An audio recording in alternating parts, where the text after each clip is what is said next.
Picking up the piano now might be a little harder than it would have been when you were 18 or 15 or whatever. That doesn't mean you shouldn't try it. Absolutely not. We'll talk about that. Yep.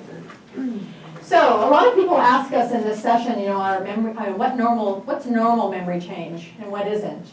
And most people are really worried about the specter of dementia as we get older. So dementia really is a general term, which it relates to the idea that we have changes in memory and thinking skills that interfere with our day-to-day function. That's really the definition of dementia. But there are many reasons for having dementia. So Alzheimer's is one reason. So there's a specific pathology in the brain that creates that problem with memory, and that's the Alzheimer's pathology. Vascular dementia is another one. So if you have a lot of vascular problems, that can also affect your memory and your thinking skills enough so that it interferes with daily function, significantly interferes, and that's a vascular dementia. In the beginning, sometimes people aren't really aware of the problems, and often in my practice, when I was a clinical neuropsychologist at the hospital, the spouse would be bringing in the person who might be showing some changes, and the person would say, well, I don't, it's normal, or I haven't noticed anything, and it would be the other people around them that may have noticed it, but not always. Sometimes people are very aware of what's going on. So here's some examples of what we would consider normal versus abnormal memory changes. Names. Forgetting the names of people you've just met. Everybody does that. Not to worry about that. But forgetting the names of close family or friends and not recognizing them, then it's a little bit more worrying. Conversations, forgetting the details. Again, what are you filtering out? What are you receiving? Lots of things. You sort of think about, my husband never hears anything I tell him after dinner. There could be a reason for that. That's not actually related to any kind of a brain problem. In fact, maybe it's a more efficient brain doing filtering. Well, but forgetting that you had a recent important conversation, that you went down and saw your lawyer last week about your will, that's more worrying. Parking, forgetting where you parked at a grocery store you go to all the time, again, that's not an issue. Occasional forgetting like that is not a problem. You go there so many times, those memories kind of interfere with each other because they're all the same, Unless you park in exactly the same spot each time, you can kind of have a little bit of interference from one week to the next. But forgetting what your car looks like, now that's more worrying. Your current car. Medications. Forgetting to take a dose of a med. We all do that too. I have a little dosette, so I don't forget. But I still do. I don't know how that happens, but I do. But forgetting that you take a medication is the worrying thing.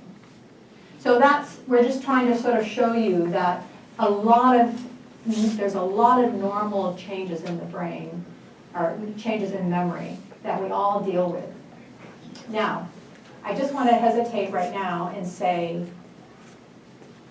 we also start doubting our memories. You get to the point where you think, I can never remember these things, and is that right? Is that a right memory? Because you remember things and you wonder, is that correct? So, what we're also trying to do here is instill a little confidence that you actually can remember things, and that what you think you remember is probably correct. So, aging-related changes, we actually don't know if that's completely inevitable. Outside of some, disease sort of state. As we get older, there's so many things that happen to us that we don't actually really know if it's inevitable. So, and if we do, we can do things actually to make it better. And just to say also, time and time again, clinically, doing testing with people who have major concerns about their memory, and they will swear to you up and down that they've done terribly on these things. And when you go and look at all of the data, they're doing, as well as a 30 and 40-year-old on a test. So our own biases in terms of what we think about our own abilities, especially when it comes to aging and memory, is something to really be conscious of, which you're probably selling yourself short. Yeah, you can do it.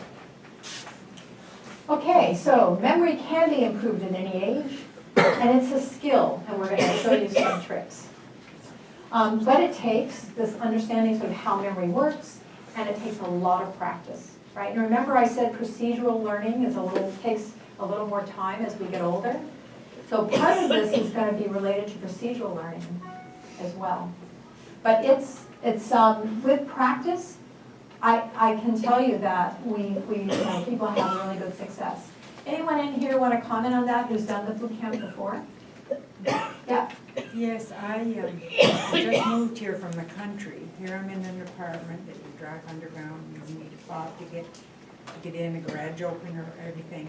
And I thought, oh my God, this course is timely.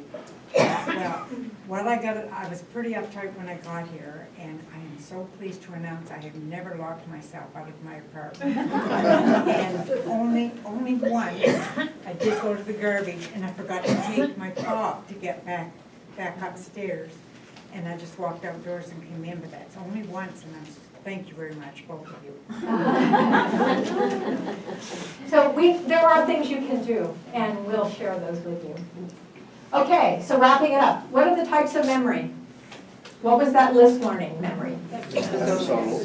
Episodic, right, or autobiographical, that's another way of calling it. What's the next one? That's the one we can depend on. And the third one? Procedural, that's the skills, the motor skills, and the learning different habits, right? Okay, good. Are all forms of memory affected by aging? No. So what seems to be the most preserved? Semantics, right. What are the 3 R's to a good memory?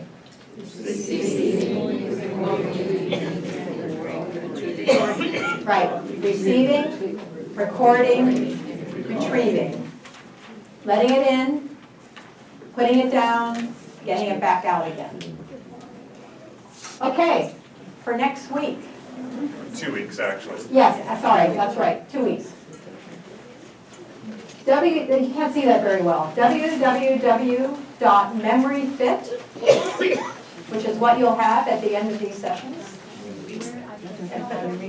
.ca, all one word, lowercase. Memoryfit, MEMORYFIT. .ca is the website we've put up for this class. You can go in there and you can contact us if you want to talk to us. And we also have a place where you can leave us your email address so that we can contact you and talk to you over the course of these sessions. Yes, Pat? I just have to answer for maybe the other one where I don't have computer, I don't have email, so virtually I have no way of contacting you or receiving this information. The library has computers that you can use. I can't operate computers.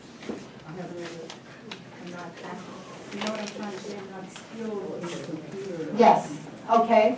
Well, I can say that if you want to get in touch with me, come up to see me after the class. We can work out a way for you to get the I information. can't be the only person here that doesn't use computers. That's fine. So just come tell me, and we can work out another way for you to get it. Okay? I think the library also does computer classes, right? Yes, it is. Okay. So just in case if you want to do it, you can. If you don't want to, come see me. Okay? And then for this 2 weeks, I want you to keep track of those pesky memory slips that you have. You know, things that brought you here. I want you to keep track of them, and I want you to think about what was it that went wrong? Was it that receiving? Did I just not pay attention? Did I have a bad sleep the night before? Or is it just something about it's like tip of the tongue. I know it's in there, but I can't get it out again. And think about that. And we actually have a place on the website, if you would like to go in and just give us the information about what you found was wrong, what you found that happened to you. If you don't want to do that, just keep track, and we can talk about it the next time. But it's important for you to become aware of what, now that you know a little bit about memory, what is it that's kind of tripping you up every day? Because not only is it important for you to just be aware of what those things are and what might be getting in the way, in terms of those 3 R's. But it's also a good way to think about, well, what do I want to get out of this class? We're not going to make memory perfect. No one has a perfect memory. So use it as a way of thinking, what is it that I really want to improve?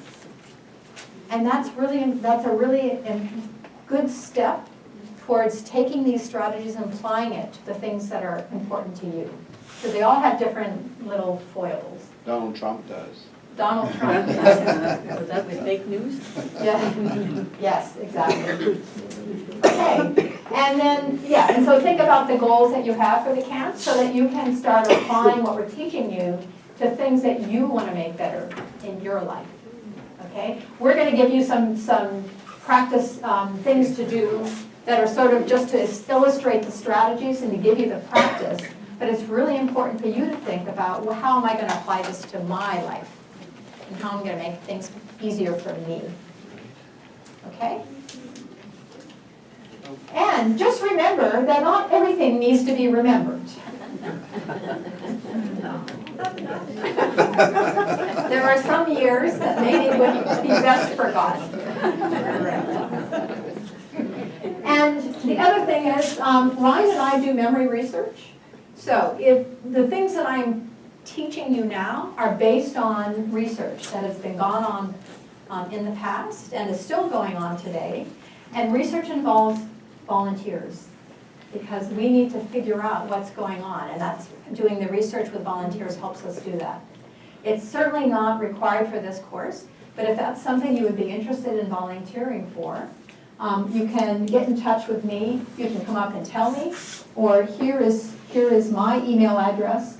I believe, is that on the website? No, but it'll be, these slides are going to be on the website, so you can always get to my address that way, or you can contact us through the website. So there's a lot of different ways to get in touch with us. And this is just my personal website, but don't worry about that. I should have changed this to the memory fit. Okay? It's 1 o'clock. Any burning question before you go? Just one. You mentioned how trauma affects memory, Yes. and you mentioned an accident, so on and so forth. Can an emotional trauma, the loss of a loved one, affect memory? Yes, so the question is, can an emotional trauma affect memory? Absolutely. Absolutely. In fact, sometimes emotions enhance memory, and then we have PTSD, post-traumatic stress disorder, where the individual seems to relive different traumatic events. It can interfere with the laying down of memory, but good emotions can also enhance memory too. But it does interact very much so. And the emotion centers and the memory centers are actually very connected in the brain. And that's why that would work that way. Yes, good question.